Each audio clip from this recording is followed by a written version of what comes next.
Почитувани, и Стево Пендаровски призна дека владата на СДС и ДУИ, и тој како председател, ја ставиле државата во подредена положба на Бугарија и го врзале нашиот напредок кон Европската Унија на желбата на Бугарија и нејзината интерпретација на историјата.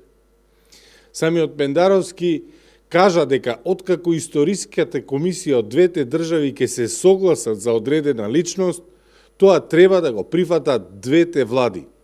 Ако двете влади не се согласат, тогаш следува вето од Бугарија на патот на Македонија кон ЕУ. Да го погледнеме видеото.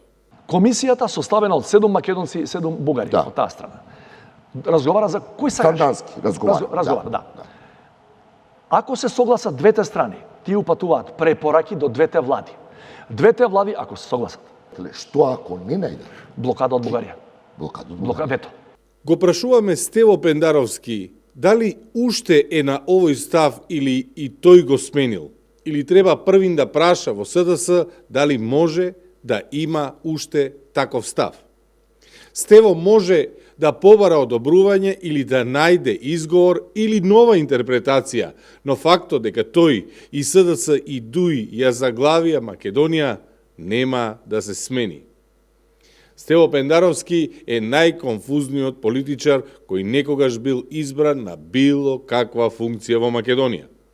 Со Стево Пендаровски имаме измеќар на СДС и ДУИ. Со право, народот вели немаме држава. Време е да ја вратиме. Ви благодарам.